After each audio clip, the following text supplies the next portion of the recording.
Oscar, I see you, but you're muted. What's up, man?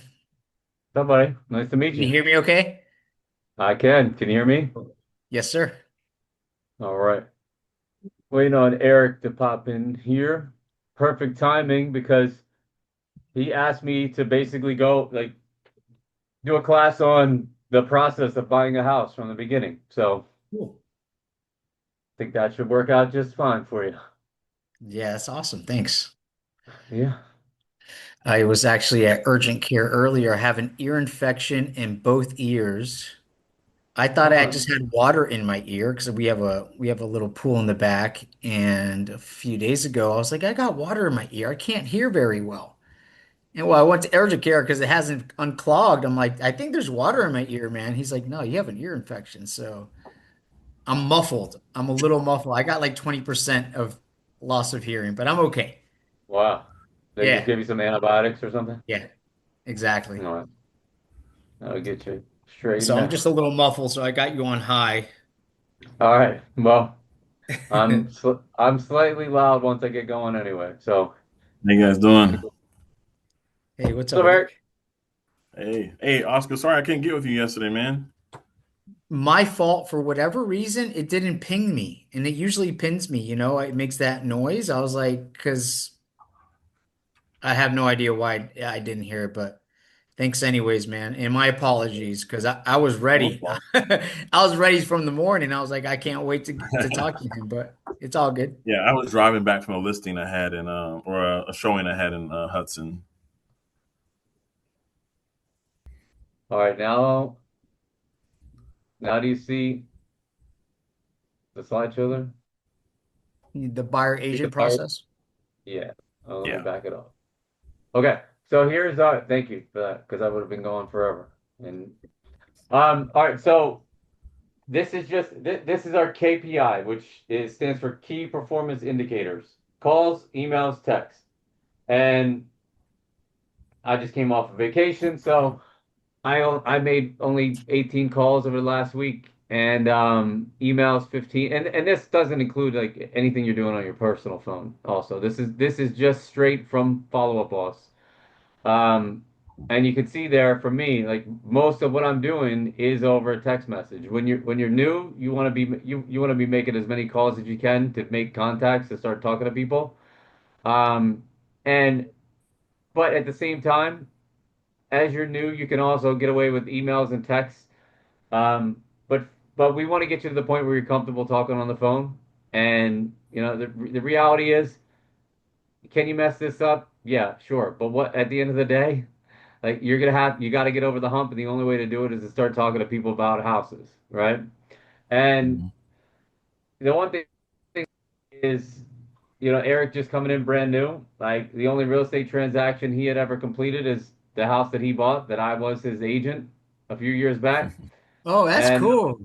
yeah, 10 That's years so back. cool. yeah, it was like 10 years ago. Oh, That's shoot. cool. And you know,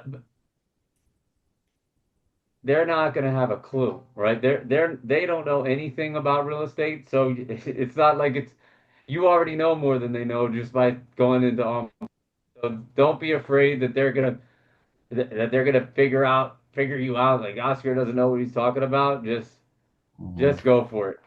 Hey, That's go for cool. it so that we can share your mistakes and fix them.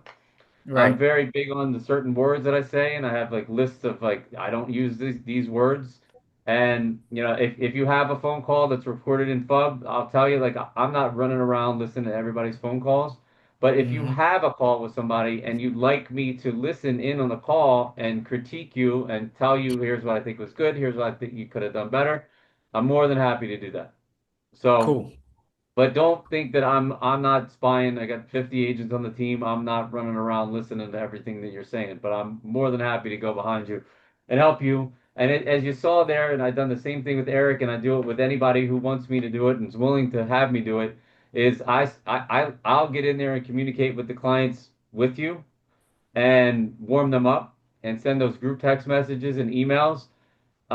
And most importantly, once you get somebody to the point where they say yes, that's when you want to lean back on me. So you put in the effort to keep reaching out to as many people as you can to get them to say, yes, I'm interested.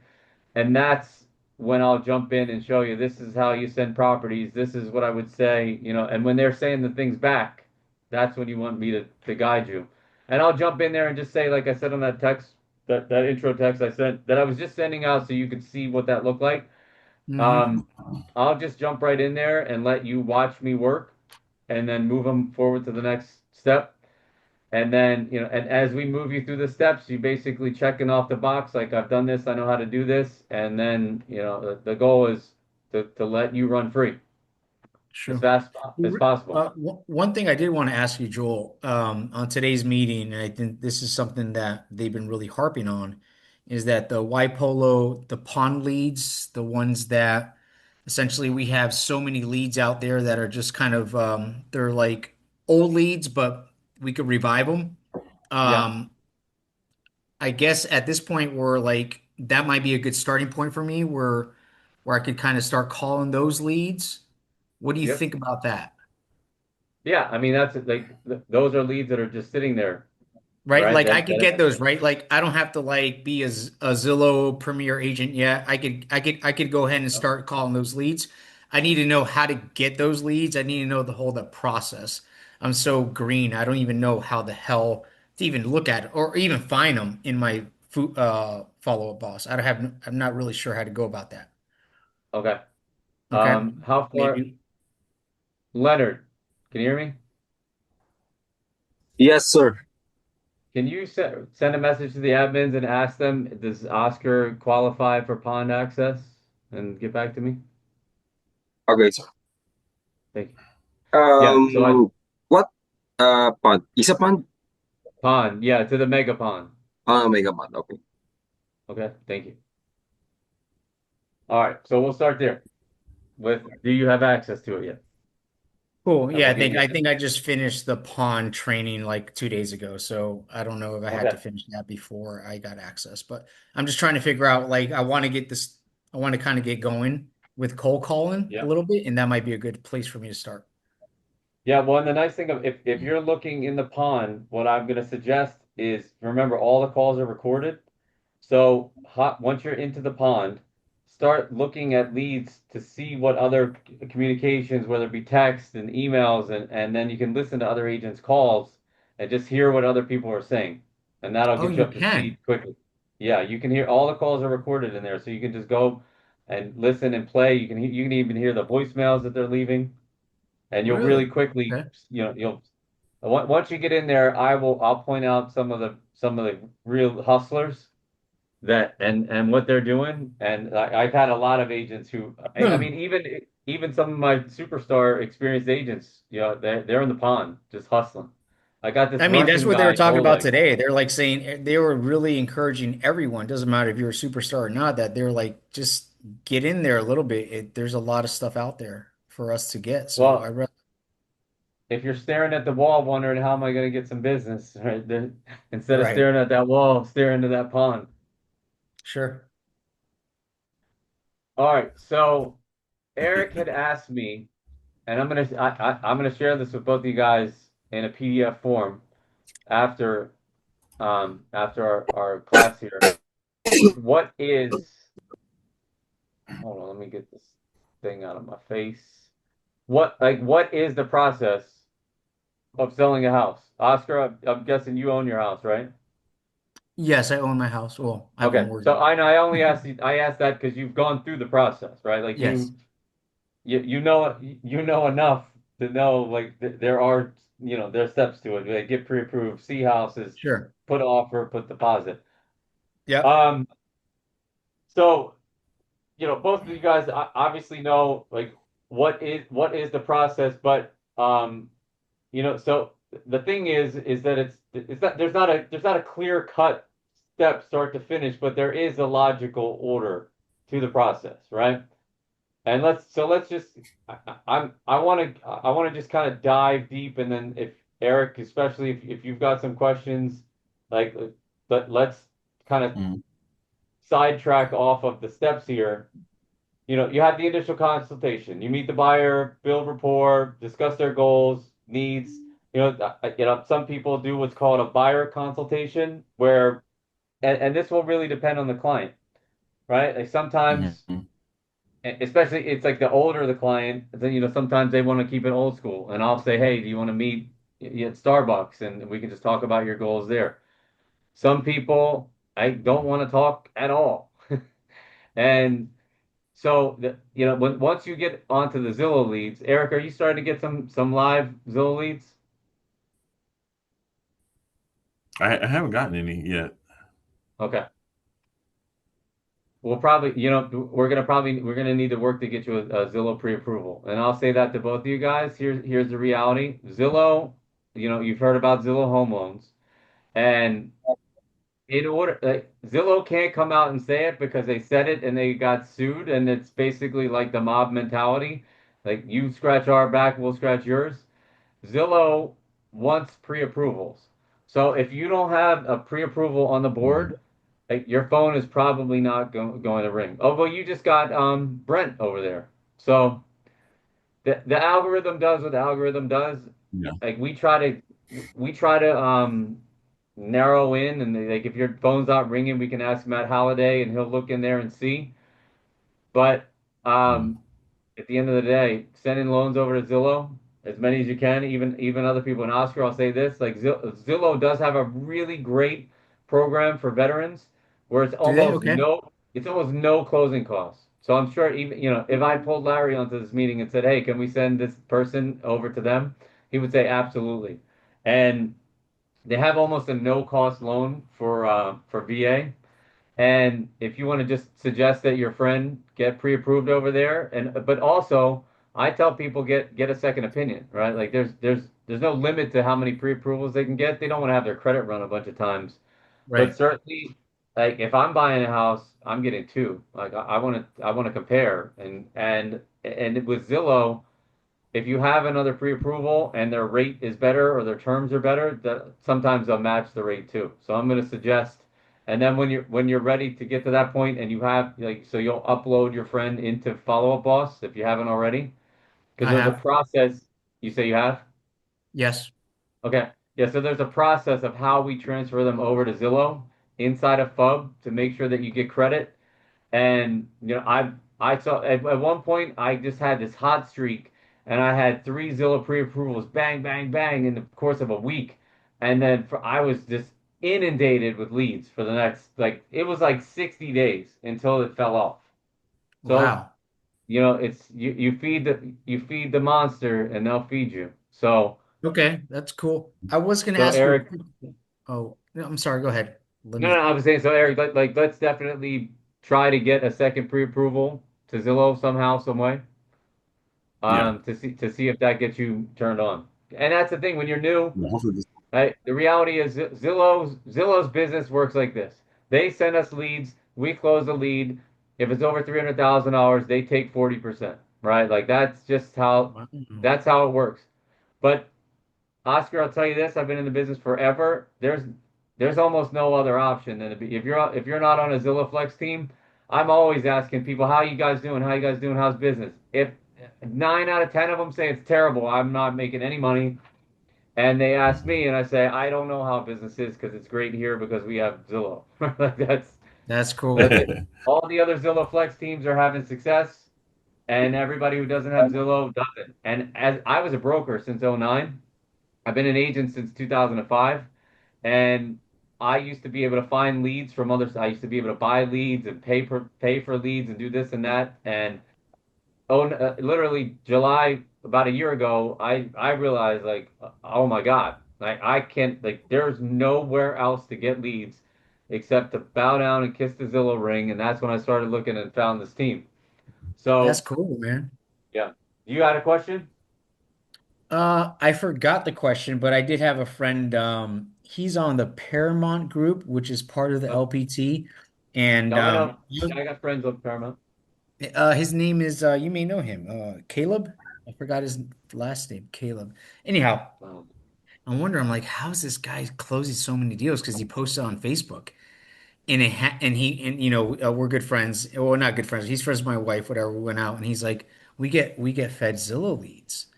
And I'm like, oh Yep. man, I wish I could get part of that team. So I contacted Paramount. They didn't want nothing to do with me because I was part-time. And the way I met Yeah. Larry was because of my wife's friend is neighbors with Larry, and he put me on. So I feel beyond grateful that I'm on this team that I could get Zillow leads. It seems like that's such a big advantage. Yeah, well, I mean, look, I mean, thank God because everybody else that lands at these Coldwell Bankers and Keller Williams and they tell them how great it is and they give them a good training program of how to sell real estate. And then once they finish the program, they're like, good luck, pat you on the Right, back, right. knock on some doors. Yeah. All right, so initial consultation, obvious. Um, get pre-approved, obvious, right? But that's the tricky part because everybody wants to see houses, but nobody wants to get pre-approved, right? It doesn't matter where they are. Like that's Mhm. so we Zillow is the bait, and we are also the bait. Like if you meet somebody, sometimes you got to start sending them a couple of houses.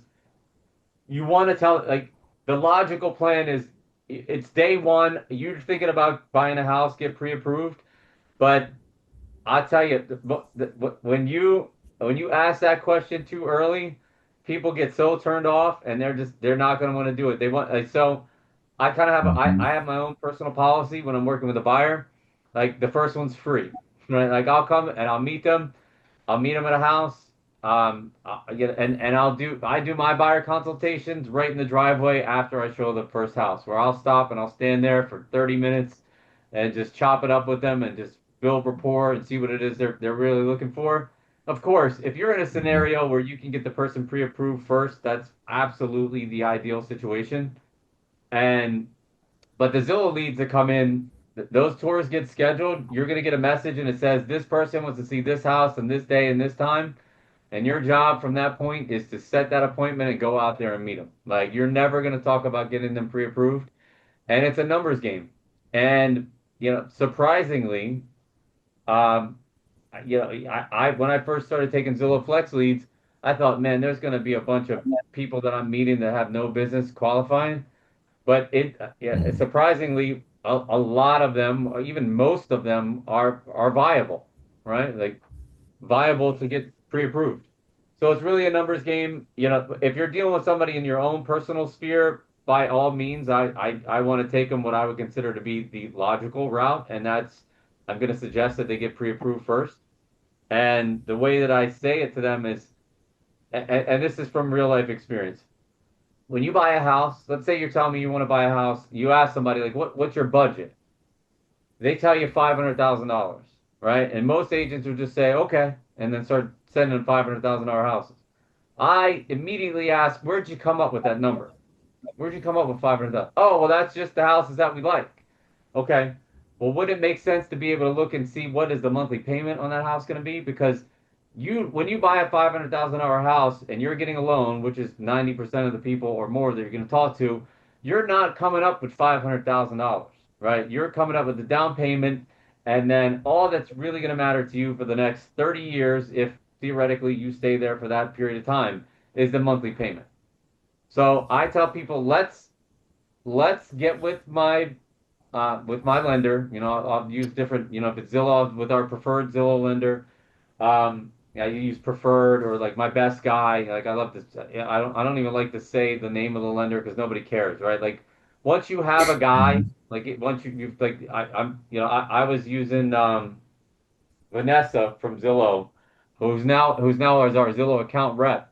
I wouldn't even say Zillow, right? Like I'm gonna get you with Vanessa. She's great. So you definitely want to get to the point where you have that relationship with good lenders, and that's how you're introducing them to people because nobody cares about OVM financial, right? That's the in one ear out the other. Like I'm gonna send you over to Jim and Jim's gonna take care of you. And I always do that with either a three-way phone call or a three-way text message. I I Mhm. in real estate, I never want to pass the baton and then wait and hope that the person who I pass the baton to does their part.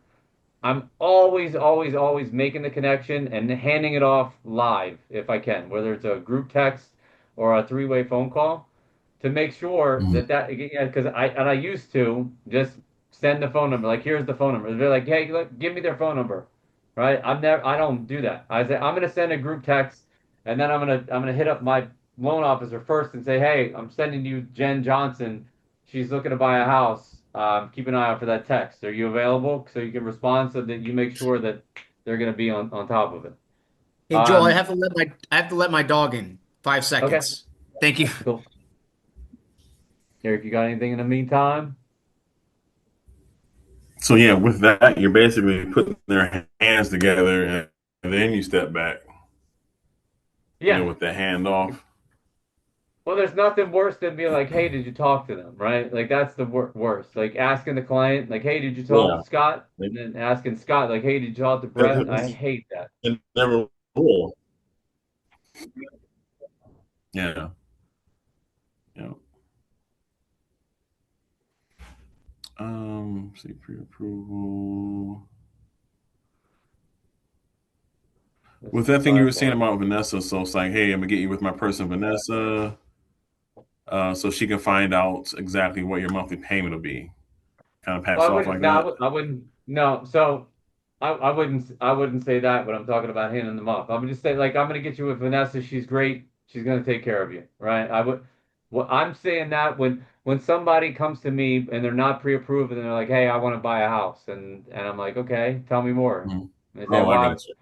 you have." Yeah. I will purposely ask them. It's almost a trap. Like I'll ask them, like, "What's your price point?" Because I want to be able to back out of that and say, where did you come up with that? Because the answer usually makes Hmm. absolutely no sense, right? They have no idea what that even means on a monthly basis. And here in Florida, where you've got Hmm. HOAs and you've got flood insurance and you've got, the insurance on a 1920s wood frame bungalow versus a new construction house at the same price, in a CDD fee with an HOA could literally be the same exact purchase price, $1,000 difference in the monthly payment. Like that's not, I mean, that Hmm. sounds so extreme, but it's a real thing. And our Yeah. job is to protect these people from making the mistake. And the biggest mistake that somebody could ever do, I was actually teaching Julie this in the office today. I was like pointing up to the corner. Like if they have their eyes set on that price up there, and in reality they're Hmm. down here, and you start showing them a couple houses that are 750 and they can only qualify for 500, like you put yourself at such a deficit because they've already got in their mind that other house up there, and now when you tell them they can't afford it, you're gonna be like you're running backwards through a cornfield trying to find them something that's gonna fit this dream that they had in their head. So it's all about setting the Hmm. expectations properly, trying to slow people down and say, okay, like, look, like let's get this figured out so that you know what's going to make sense for you on a monthly basis. Like I don't even like to say the word afford because nobody wants to hear what can I afford. Like what makes sense for you on a monthly basis, because that's what's good. Like in real life, and I don't say this part to them. In real life, when they are in this house and that mortgage statement shows up every month that they have to pay, like that's really the only thing that matters at that point, right? Hmm. So get pre-approved. Um, and also, I handle things a lot differently than a lot of people. When I'm talking to the loan officers about getting pre-approved, I'm I'm also making sure that they're talking to me about what's the total payment.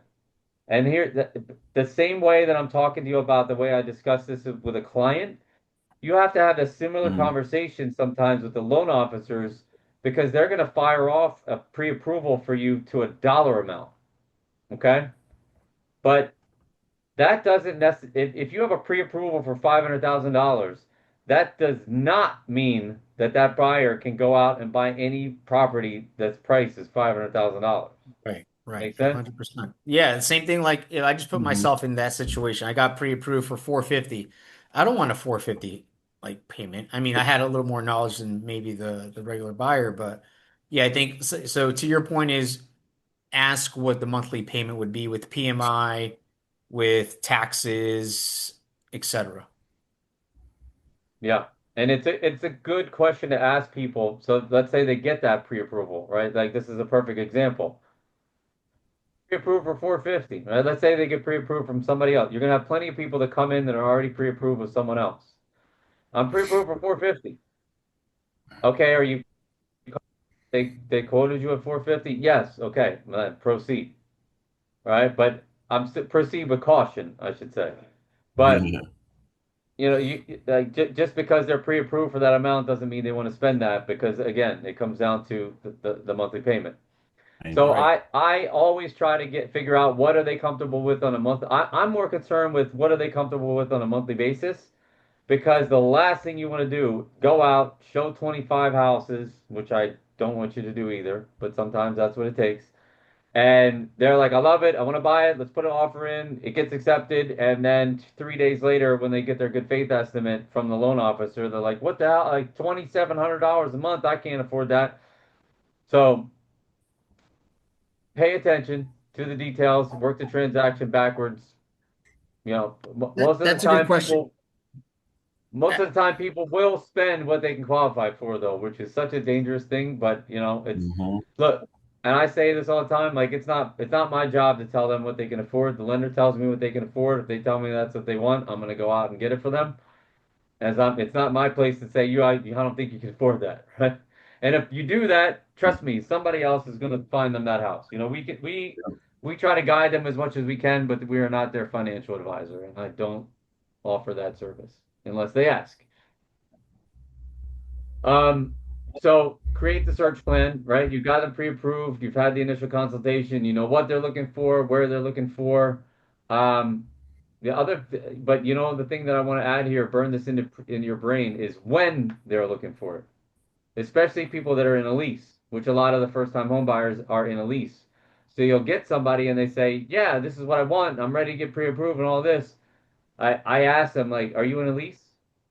And a Mhm. lot of times they'll say yes. I say, when's the lease expire? They say, let's just pretend I'm talking to the person now. And they're like, December. And I'm like, whoa, wait, are you able to get out of that lease? Or are you willing to break that lease? And if the answer is no, I'm not showing them houses. And if they're pushing and want to see houses, I'm gonna say, listen, we go out and look at houses right now. Every single house you see and fall in love with, you're not going to live in, right? If they want to go out one time and look at a couple properties and that's what it's going to take to lock them in, have them sign a BBA or a touring agreement and build a rapport, like for me, like I said, the first appointment is free. Like even if they're like, I don't want to see, I'm buying next year, but I really like to go see this house and I don't know them, I'll probably go and meet them as long as it's not too far away. But I'm going to put the brakes on in the driveway after that showing and say, like, we shouldn't look at any other houses until we get a little bit closer. Hold on a second. Hi. You want to come in? I will get in the pool with you in a couple of minutes. As soon as she saw me, she wanted to get in the pool. She does not understand the concept of time yet. Um, okay, so create a search plan. That's when you're going to hop in the MLS. That's when you're going to use YLOPO and set up the searches. Um, and you can set it up on automatic, especially the YLOPO because it's a dynamic search. And as they're going in, I think there's training on how to do that. But if you need help with the exact specifics of how you tweak the things in there, come here. You want to get on screen again? Yeah. My If local you is want to, awesome. if you want to tweak in there, you can. But the one thing I'll say, and of course, Oscar, this will make sense once you're in there and you're doing it. Is when I set up property searches for people in the MLS, and I taught Eric this, I I set it up to send. I set it up wide. I'll start with a wide, like a wide breadth, and then I'll start sending those properties to people. But I'm not firing off these huge MLS searches where you send in 100 properties. Eric will tell you this because if you send them a bunch of properties, you do open up the risk that they're going to respond back and send you a list of 50, right? Hmm. I had that. He sent me this list. It was a text that never ended. He was like, "Here, she sent me a list of properties she's interested in." It was like 50. I was like, "Bro, do anything 50,000. possible to narrow that down." How do you So, limit that, Joel? How do you limit that? If your criteria is XYZ, and how do you limit them from getting all those searches? so for me, what I do in the MLS is I set up the search to come to email me. Like I don't, so I those MLS in the MLS auto searches. Um, I have the properties come to me, and what I'll do is I'll take the time, in an age as an agent where it is difficult sometimes to show our value.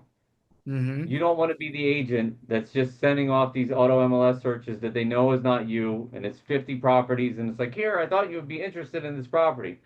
So what I will do is go run the searches and try to find, I'll try to find the best house, like the best looking house that looks nice and has, what they're looking for. And I would say one of the ways that you can narrow that down is to do a better preliminary questionnaire when you're doing your consultation with people. Because for example, what does the basic agent do? Okay, how much? What's your price range? What are you looking for and where? And they say I want a 4 bedroom, 2 bath, and a pool, and it's got to have and that's it. And they just fire off a search with a million properties. They're only going to buy one house, right? So my goal is to, as quickly as possible, get this thing narrowed down to boom, this is the house that they're going to buy. And I've done that for a very long time. And I'll tell you, I typically don't show people more than two different showings or in a total of 5 to 6 houses, and they're buying one of those houses. So what I do, and another thing that I add to my search criteria is tell me what you don't want, right? So I'm not just looking for the house that they do want. I'm looking to take criteria to eliminate it, so such as an HOA, right? Do they want, if somebody wants land, like how big do you want the lot? Like, do you want it? A lot. I don't want anything. I don't want to cut the grass. I want a condo, right? So I'm trying to figure out what it is that they want, and I'm trying to figure Mhm. out what they don't want at the same time, so I can just eliminate that. And something as simple as, nowadays, like the trend is I don't want to be in an HOA. Like most conversations I have with people is I don't want an HOA, and Mm-hmm. that easily gets rid of 50% of the properties that are out there. Okay. So the key is, if you run the search and you run a search for somebody and 200 houses come up, then you haven't asked enough questions, and you should add something to that list. And certain things like a pool, right? Or 1 story, 2 stories. Are you good with 2 stories? And a lot of people say, no, like I only want a 1 story. Or they'll say, I definitely only want a 2 story. So there's so many different criteria in the MLS that you can ask those questions. And and at first, you're trying to figure out what's the basics, right? How many bedrooms they need and the square footage, right? Like some people have a certain square footage range that they want. You'll get this, like it's got to be at least 2,000 square feet, right? Right. Okay. And then, so from there, I'm going to ask, well, okay, well, how big is too big, right? So they might Right. but usually the price point will restrict that, right? Like if it's a 3,500 square foot house is not going to be $250,000, right? So you're Right. Mhm. Right. like Right. that Right. Right. quickly. Okay. That's good. And That's good advice, 'cause that's where I'm at right now, trying to figure out that whole search criteria thing. So that's good advice. I will if you message me after this to get you some of my I've got some old school paper lead sheets that I'll send over to you. Just shoot me a message after this. And with just basically the questions that I ask that'll help you narrow it down. All right, cool. I'll send you a Slack with that. Yeah, all good. Okay, so that's the find and send homes. And then of course, then it's get feedback on the listings, but what I try to do is find a couple of houses that are that I will physically go in there in those searches and look at the houses and send them properties individually.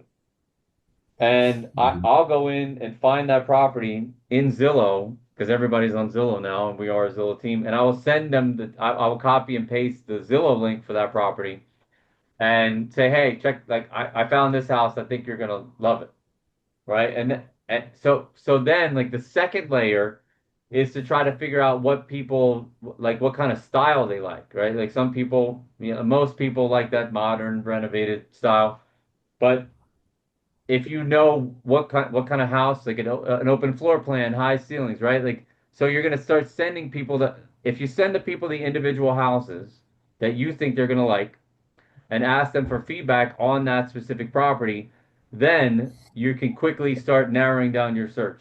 And I'll tell you the thing that puts me above the rest and gets me to the sale faster is as soon as I figure that out, right? You're gonna seem like a magician, but really all it is like you figure out what they want and then you find it in the MLS and send them those properties. And you're gonna get there so much faster. And and what that's gonna do is keep you from running around showing a bunch of houses that these people would never, ever, ever buy. Hmm.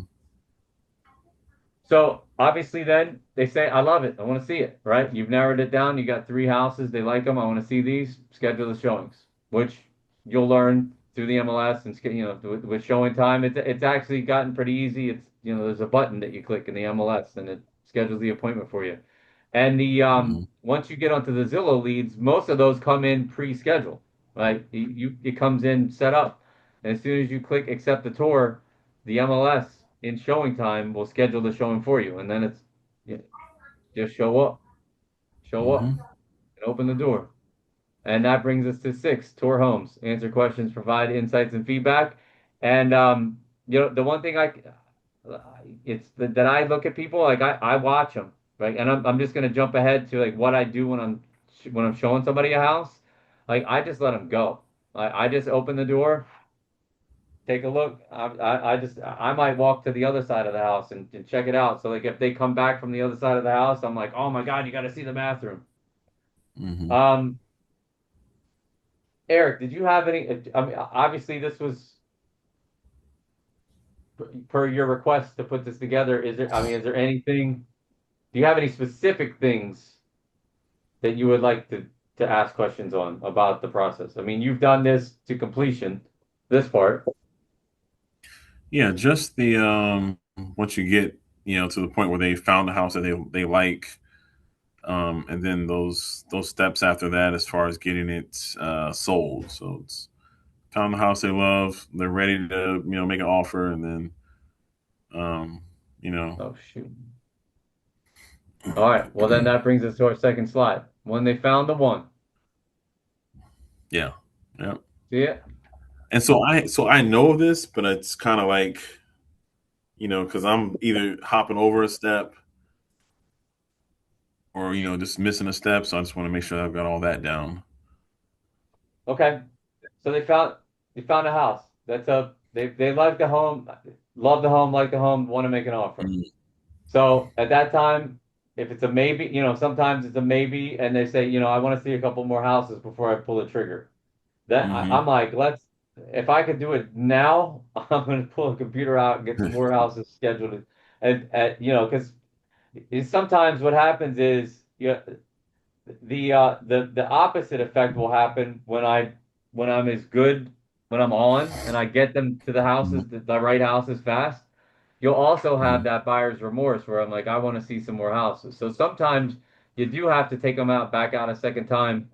But I'm looking them right in the face when they're like, we love this house, but we want to see more houses.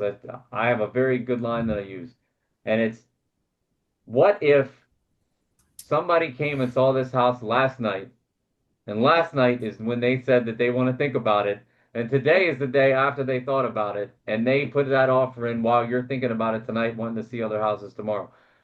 Are you going to be okay with that? You're going to be okay if you lose this house because you want to wait? And a lot of times, the reality is their reason to want to wait is not real, right? They're like, we love the house, but and the worst thing that can happen, it's happened to me a million times. So I at least want to say push them, at least test them to like visualize what it's going to look like if they lose that house by Hmm. waiting. Yeah. And a lot of times they'll say no, we just we want to pray on it. We don't want to make a decision right now. Like I'm not a pushy sales guy. Like I back off like that. We want to pray on it unless you're going to Hmm. grab their hands and say let's pray on it right now. And I have tried that Hmm. before. Let's pray. What are we going to wait? Why would we wait to pray? Let's do it right now here in the driveway. Um, so of course, if you're out there and you're showing them houses and it's not the one, back to the drawing board, right? But the key questions to ask there are like, tell me why. So if you're like the best feedback that you can get is when you're showing a house. If they hate it, tell me Hmm. why you hate it. Don't just tell me you don't like it. I want to know why you don't like it. Like you liked it enough for us to come here. Tell me Yeah. why you don't like it. And I'm there taking notes, like clipboard. I got the listing in hand and I'm writing the notes. Like, don't like bathroom too small, kitchen too small. You don't like the low ceilings. Like, give me feedback, and I will say to people, listen, tell me everything. Like, I'm your Mm-hmm. attorney. Tell me everything. Tell me why you love it. Tell me why you hate it. But don't tell me why you love it in the house because there's probably cameras listening, and that's a real thing. Like I've had buyers talking trash in front of the house, like, man, we're gonna lowball them, like we're gonna beat Yeah. them up, and then I send the lowball offer in, and the agent's like, we heard you in the driveway, we heard you talking, right? So that's a real thing. Like expect it everywhere you go Mm-hmm. somebody's watching and somebody's listening and tell you like Yep. I tell my clients, I'm like, poker face. If you love the house, like I don't want you jumping up and down talking about, well, you gotta have this house. Like, do not do that in the property. Go to the Yeah. end of the driveway and have that discussion. And don't hang out too long because if you like, cause, I mean, look, I'm mostly a listing agent. I tell my clients, I'm telling them like, listen to the cameras, watch the video, tell me if you see them staying there a long time, tell me because I will use that to your advantage. So as a buyer's agent, be aware you've got listing agents like me out there who are telling their clients to listen to you talking in there. All Mm-hmm. right, so not the one back to the drawing board. Get the reasons why it didn't make sense. Um, and keep repeat that loop until they say I want it. Right? Like that's it. Show them houses, find the one, make an offer. When you find the one, make an offer. And I'm asking for that sale. Let's do it. Do you want to make an offer? Do you love like let's talk about it, right? And push them to either move forward or say no and then regroup. Um, so then you write and you present the offer, right? And that's the point where you're going to research the comparable sales, give them advice on the price. You're going to be talking to the loan officer. You're going to specifically send that property over to the loan officer. Say, hey, John Smith and Jan Smith want to put an offer on this property. I'm suggesting that they offer 350. Um, take a look and tell me what I need. And so that goes into that. I've been working with Eric on seller concessions and the different financing types. And there's so much to learn that I can't, but like I teach that on the fly as we're putting an offer together because there's just so many different scenarios and every buyer is different. But the most important thing to ask the loan officer is what, Eric? When it comes to that point, and we Oh, what are know, the seller concessions? yeah, specifically ask the loan officer, like how much do we need in seller concessions? And the seller concession training is a whole different. I can spend 14 hours on that. Yeah. But Next week. as new agents, all I ask of you is to ask the loan officer how much closing help do they need, so that I can help you structure that offer to make Mm-hmm. sure that the buyer A has enough money to get the closing, and B, so that we can make sure that our commission is covered and Mm-hmm. to minimize the amount of money that the buyer is bringing to the table. And right now, is it a seller's market or a buyer's market? Do you know? I'd say this is a buyer's market. It's very much a buyer's market right now. Yeah. Very, very, and that has so much in how you operate as a buyer's agent because in a seller's market, I'm telling you, check to see how much seller concession the buyer needs. In a seller's Mm-hmm. market, I'm like, you better not even show that house if it just came on the market and that buyer needs seller concession because the answer is going to be no. Right. So right now, and that's real talk. Like, but now, like it's a good time to be a buyer's agent because you can really win for your client, and you have Mm-hmm. enough time to submit an offer. Like if they need to think about it, they actually could think about it, and tomorrow the house will still be on the market, right? But Mm-hmm. I never ever want to let it. I don't ever want to let another minute pass more than is necessary. But if you've guided your people properly to get to them to that point and they're pre-approved and you know how much money they can afford, then they're thinking about it. The amount of reasons that somebody would want to think about it at that point are minimal, right? And if it's just genuinely like they're not ready and they're afraid, that's when you're trying to pull the questions out. Like tell me why you want to think about it, right? So that I can help you, right? Not because I'm not just asking to ask. Like tell me like what is it that you want to think about? And Mm-hmm. the reality is at that point, if you've done everything right up to then, the reasons that they want to think about it, you probably already have the answer, or you can get the answer, right? Mhm. Um, look on here, Eric. I know because it's already pushing up on 7. I got a couple more minutes. I want to try to cover everything that I can, and of course we can pick this up at any time forever. Where are you? Are you getting stuck anywhere? Um, I just kind of like the order of things, like what today, with this deal, what was it that I missed? Where you said, well, let's do this first because I jumped ahead one step. I think it was on, Well, you said let's see.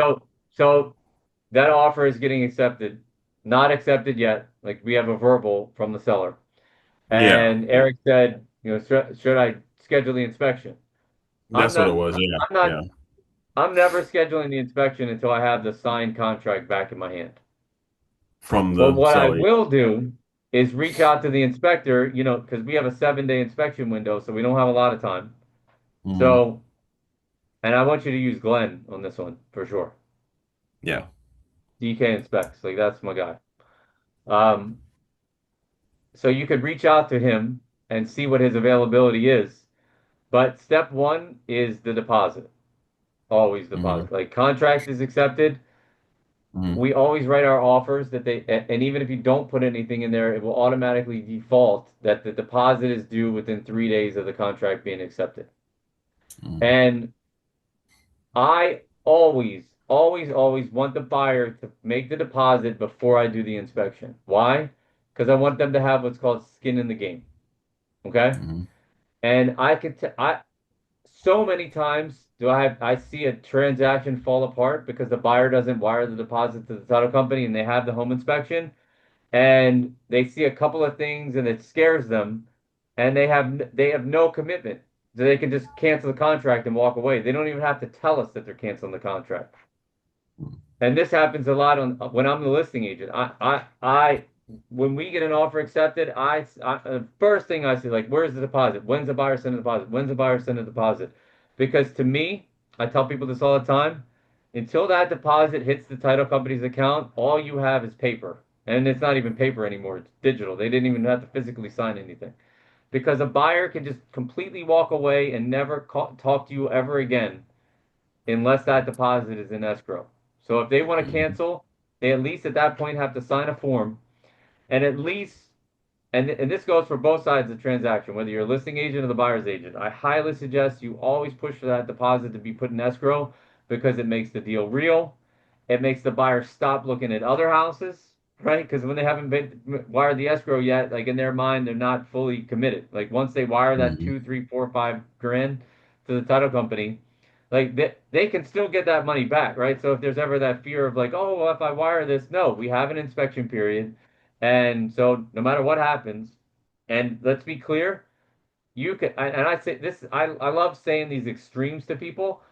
Let's be clear, if you have a 7-day inspection period, you have the inspection, everything's fine, your house is perfect, there's nothing wrong with it. On day 7, you just tell me, like, honestly, I'm just not feeling it anymore. You can cancel the contract and you can walk away and you will get your deposit back and there will be no harm, no foul.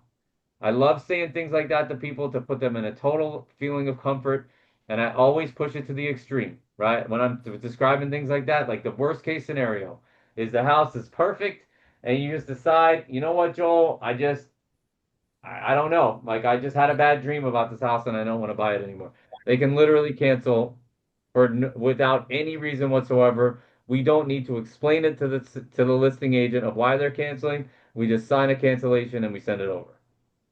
And that So that after, deposit so is I'm sorry, Joel. So after the offer, you get that escrow deposit. right. So when you're the buyer's agent, so the offer gets accepted and just so we're clear, that offer is only accepted when you receive the signed contract in your email inbox. A verbal contract is nothing. So when Hmm. you're dealing with another agent and you're waiting on the offer to get signed, even if they say, yeah, the seller loves it, they're going to sign the offer. don't get excited until you have that contract in your hand. Don't ever tell you can tell you can tell your buyer like, hey, I told the listing agent they said they're going to sign it, but you're never ever ever saying that it's accepted until the offer comes back in your inbox. And then once That's they when sign it, you do the escrow deposit. so yeah, so once you have the contract back signed, what you need to do is get in touch with the title company and connect the buyer and the title company. Because the title company is going to send the wire instructions directly to the buyer. And you don't want to get in, you don't like nowadays, you don't want to be any part of that because of all this wire fraud that's going around. Like, I used to receive the wire instructions from the title company and forward them to the buyer. If the title company sends them to me nowadays, I'm like, I don't want anything to do with that. Here's my buyer's phone number and email address, and I'll send it again with the three-way communication. I'll send an email, I'll connect them, and then I'm going to Mm, follow up relentlessly until I hear that that deposit is in escrow. And at that point, the title company will send you a receipt. And that's when you're like, like that to me, that is the moment when I'm like, I sold a house. mm. Skin in the game.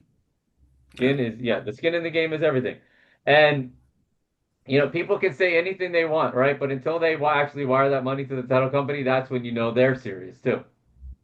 Hmm. Because if you will get the deals where the buyers, it's like day one, they talk to the title company, you're asking the title company, hey, did you receive the wire? The buyer's like, no, I didn't send you, and they're saying no. You ask the buyer's like, oh, I'm going to send it tomorrow. Like, they have 3 days. Unless I mean, you for certain reasons you'll change it to be more like five. Like, they could be like, I'm out of town and I need 5 days or something. But the contract Hmm. automatically defaults if you don't put anything in the blank. It automatically defaults to 3 days across the board, and that's three business days. So it's like if it's Friday, um, it's like if the contract's on a Friday, then it'll default to Monday, Tuesday. Hmm. There's more semantics to that, but just as far as for the sake of this conversation, you're going to be pushing them to, like, if the contract was accepted on Thursday and day one of the deposit is Friday, you're going to push the client to send the deposit over. Because the flip side of that is if it's a 3 day period for the deposit and your buyer is just being busy or lazy or whatever it is, if that third Hmm. day comes and goes and they haven't sent the deposit over, then the seller can just void the contract. So it's a two-way street, right? Like, if that title company doesn't receive that wire by the end of the third day, if in fact you're using that third day, like, the deal is technically dead, right? Now, that's not to say in this market where the buyer says, "Oh, it was a mistake. I'll send it tomorrow morning at 9 a.m." The seller's probably going to honor the contract. But when things are different, they probably have another contract sitting behind it, and Hmm. they'll be quick to throw that deal away. On to the next one. Hmm? Yeah. Okay, it's almost time to go in the pool. I'm not getting out of that. So, all right. Well, let's go over to just real quick to brush over, over the right side here because really when everything is good, offer accepted, appraisal's okay, loan is good, clear to close, congratulations, right? Like, that does happen every once in a while. No, it's not getting dark, baby. Come on. I got a couple more minutes. Close the door, please. I'll be on in a couple minutes. All right. You have you have your inspection and there's issues, right? So at that point, and most resale houses will have something. You're either going to negotiate the repairs, negotiate credits, and if the buyer and seller can't agree on that point, buyer cancels and walks away. And I will absolutely do everything possible I can to help you save deals because it's hard enough to get them to that point. Hmm. And that's why Oscar, I use a guy named Glenn who actually was like the original inspector for the military veteran team. Glenn from DK Inspects. I use him for everything. He's a super quiet, just super chill guy. Like, nothing's that big of a deal, and that's really the same mentality that I carry. Is unless you've got some major like foundational issue or like some underground, like, even foundational issues can be fixed if the seller is willing. Like, if the roof is bad, then it's real simple, right? Like, if the roof the electric, the plumbing, or the HVAC system, which are the 4 points. So you'll hear me talk about a 4 point inspection all the time. If anything is wrong on those 4 points, it's basically either the seller has to fix it or the buyer's not going to get insurance. And it doesn't matter if the contract is as is. I like to say this all the time when I get an agent who's being an ass, like, well, the contract was as is. I'm like, yeah, well, if you don't fix these 4 points, then it's going to be as is in the seller's name for the rest of time, right? Because no buyer's not going to be able to get insurance, so which means that no buyer's going to be able to get a loan. So that's what we focus on is those 4 points: roof, electric, plumbing, and HVAC. And typically the buyer, unless they financially can't do anything, which then they got a real problem on their hands where they can only sell to somebody who's using cash.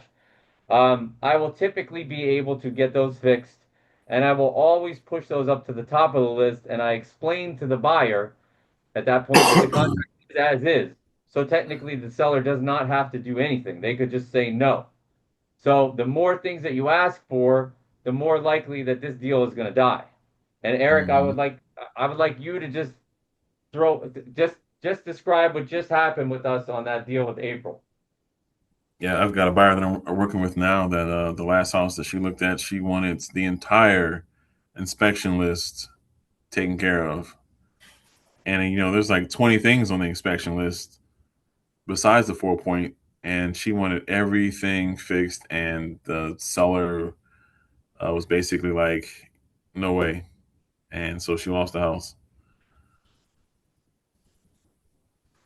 So Yeah, the seller basically canceled the contract on us for asking for too much.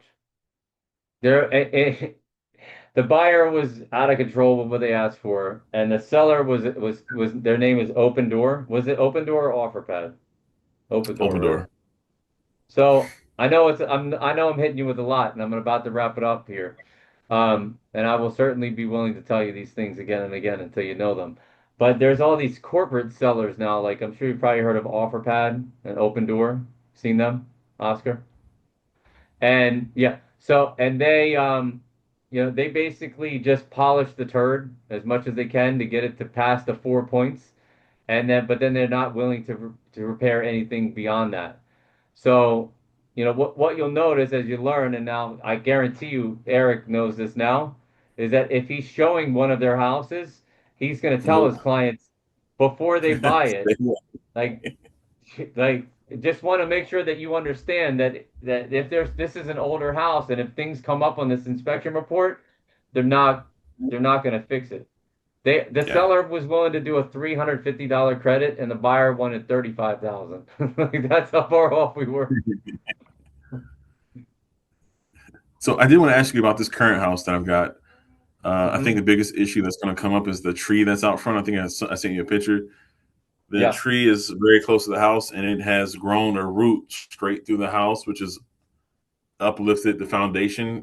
They've replaced the floor, so it's got nice tile throughout, but you can obviously see that there's a root underneath going straight from the front where the tree is to the back, and everything else on the sides slopes down. The tile's intact. It's just obviously there's a root there. Um, so I think that's going to be my biggest issue. Should I not even bring that up until inspection, as far as Well, you already put the offer in for full price. yeah, yeah. And he was Um, fine with the way it looked. I just think when the inspection comes up, maybe that'll be an issue, depending on how Glenn writes it. yeah, well, the tree's there, it's there. Um, Yeah. but look, I'm not ever gonna I deal with things right as they're in front of my face. He saw the house, he Hmm. saw the tree, he was okay with it, Yeah. buying the house. The All the root inspection's going gonna come straight through. back. Yeah. Well, hey, look, the way I see it is that, like, we at this point there's nothing to do right now. We're not going to say thank you for accepting our offer, and we want to talk about the tree. You're going to have the Yeah. inspection and see what else is out there. There might be other major items. I mean, I looked at the pictures and the roof looks like it's pretty old, so we might have, there might be a lot more to talk about here with that house. Mhm. But most importantly, all you can do is deal with what you've got right here in front of your face. I'm not worrying about that problems that are going to come from that inspection until I have that inspection report, right? One Because step we at a have to time. look at the total picture, and Hmm. that's when we'll make a decision about what we think we should suggest that he do. Yep. But he's willing to pay full price for the house. So that if the buyer's willing to pay full price and the house has been on the market for a while, then that leaves us Hmm. leeway. Again, back to the other factors at hand here. It's a buyer's market. The house has been on the market for a while. There's a huge Hmm. oak tree in the front of the house that I guarantee you the seller knows is there. Right? Oh yeah. Yeah. Um, Yeah, I mean that if I could give you any advice, it's one step at a time, right? You hear me talk about that and everything that we're doing, all the business, the Melaleuca stuff, this, that, the other. Hmm. Like I'm only focused on right now. And I say Yeah. this all the time, like the past doesn't exist and the future might never come, Hmm. right? So don't even think about it. Yep. Just So one I'm not even gonna think present. about it 'cause Just the present. the only thing that thinking about the future might do is make it harder for me to fall asleep at night. Um, All right, so you have let's just go over this real quick in like 5 more minutes. I'm gonna wrap it up at 7:20. Yeah. Um, this will happen at some point in your career. There's no way around it. Is that the appraisal comes in low. Mm. So what happens then? Let's say let's let's say it was April where she doesn't have any money, right? She's got no money to come up with. Hmm. So if the appraisal comes in low and the buyer doesn't have any money, only one thing can happen to make the deal stay alive. What would that be? Appraisal comes in low. So somebody's got to come up with some cash. Buyers got none. Sellers got nothing to. Oh, the sellers got to lower the price. The seller's got to lower the price. Right. Yeah. In that scenario, what are the Hmm. options? I had one of the agents, Suzanne, on my team. She sold this house in Palm Harbor. Let's say the price was like 650, and the appraisal came in at 600. Oh. Right. So, Oscar, we're just talking about the appraisal part. So if the appraisal comes in low, I'm just using a real example. One of the agents on the team just sold this house in Palm Harbor, sales price 650. The appraisal came in at 600, like really, really low. Like that's a significantly low appraisal. So we got a Hmm. $50,000 gap. So the options are seller just drops the price, right? Like when I'm representing the buyer and the appraisal comes in low, I'm like, look, their house appraised at 600. Like we need to drop the price to 600. And if that doesn't work, then sometimes you'll be able to meet in the middle somewhere. But the most important thing to understand here is that whatever the loan is, let's just say that let's say it's a VA loan and the buyer is getting 100% financing. Well, the bank is only going to lend off of 600. Like they're not going to lend a dollar more than the appraisal. So if the purchase price is 650 and the appraisal is 600 and the VA is lending 100% of that price, then the seller is going to have to drop the price 50 grand. Or sometimes you will have it where the buyer and the seller will meet in the middle. And actually, in that deal that Suzanne just closed, they ended up splitting the difference and it closed at 625. But depending on and I want to wrap it up here because I know I throw a lot of stuff out there. Um, so, for example, on a conventional loan where the lender's only doing 90% of the price, they're only Hmm. willing to lend 90% of the appraised value. So, yes, baby. I'm almost done, baby. Sorry, guys. Um, so they're only willing to lend 90% of that 600 versus the original 90% of the 650, right? So the loan to value, whatever that loan to value or LTV as we call it, Hmm. whatever the program that buyer is using, like that's what's still going to hold true on that appraisal. So, most of the time, the difference in the appraisal gap is not that significant. So a lot of times it'll be like 10 grand, and the seller will usually eat that. And again, like I'm gonna keep saying this, but it'll sink in. Is that completely depends on the market, right? When the market is hot, but the only way buyers can get a house under contract is to not even have an appraisal contingency. To say like we're completely waiving that, and no matter what the appraisal comes back at, we'll still buy the house. Um, and so there's the there's like an actual appraisal contingency that can be added to the offer, which I actually don't even use because what happens is you have the financing contingency, and if the house appraises low, this is just how I operate. I'm not suggesting as newer agents that you follow this protocol. The Mhm. safest route is to have an appraisal contingency in every deal that you do. But for me, if the appraisal comes in low and the seller won't come down, then I just have the lender write a letter that says like, okay, well if you won't drop the price, then the buyer can't get the loan, so the loan's turned down.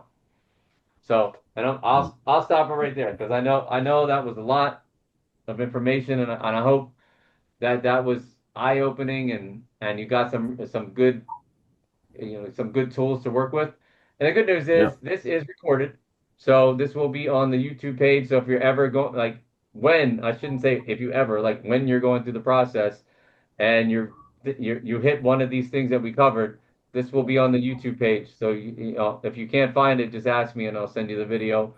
Um, but certainly, I'm here to help. So, Can you send the slides as uh, well? Can you email them? yeah, well, yep, I actually had Leonard turn these two slides into a PDF, which I'm going to send to you so you can print these out and put them in your Rolodex. Um, Awesome. you know, Thanks. at the end of the day, start from the beginning, talk to as many people as you can, start with the conversation. None of Mhm. this matters if you don't have somebody to show houses to, right? So the first step is to Yeah. get people talking about real estate. Start asking those questions to see like what they're, like what if people that you're talking to know that you care, right? If I could tell you, if I could wrap this up with anything, and Mhm. I just talked to a guy the other day, and I don't make a lot of outbound calls, but every once in a while I'm like, you know what? I'm gonna pick up the phone. I'm gonna start dialing for dollars. And I talked to this guy. He lives in Palm Harbor. He's 70 years old. He's never bought a house before. He's paying $2,600 a month in rent. His sister's paying $2,100 a month in rent, and they're gonna move in together. And he's complaining to me about his landlord, and they got kids and they got grandkids, and it would just be easy to just look at that robotically and be like, okay, so you can afford $4,700 a month. Great, let's go get you out there looking at houses. I took the conversation to it like, you know what? Like that it would be my honor to help you, sir, at 70 years old. And also a veteran. Like to help a veteran, I'm an area leader on the military veteran team. It would be my honor to help a 70-year-old man buy his first house. And instead of you paying rent every month and ended up with nothing at the end of the day, when you ultimately expire, and I talk to people like that, like we're all gonna die, right? Like he's, and people appreciate that level of like, let's just keep it real. Like, wouldn't it be nice when you pass away to instead of you having a house that you've been renting and you've paid off your landlord's mortgage so that his kids can get his house when he passes, for Yeah. you to be paying off your house and have something to give to your kids. And he was like, you know what? Like, and that right there, guys, like me saying that to him took that from like a fantasy to like I want to do this. Like, I want to, like, yeah, man, like, I want to not pay off my landlord's mortgage. I want to own something, right? And it's just that light bulb moment of just showing him that I care and telling him like, and I mean it, right? Like, it would be my honor to help this guy. He's paying for, and let's be real, like $4,700 a month. I don't know what you're renting now, these two houses combined, but they got a bunch of kids and grandkids. I mean, what he was talking about, I was like, $4,700 a month. I like, this is a nice house. Like Yeah, we're talking about a nice house. He's that's a like, big I ass gotta have a house. pool. I gotta have a pool. I said, I got you. Definitely, we got you with the pool. All right, guys. And speaking of pool, you know where I'm headed to the Yep. pool. Jump in. Go All to right, the guys. pool. Appreciate Well, it it. was my pleasure. It was my pleasure, and it was great meeting you, Oscar. And I look forward to guiding you down this path of real estate agency. I look forward to it. Thanks, guys. Thanks, Eric. Thanks, Joel. Talk to Yep. you All soon. right, you're welcome. All right. Go Appreciate sell it. See you houses. guys. Go sell Yes, houses. sir. Sell See? houses. See ya.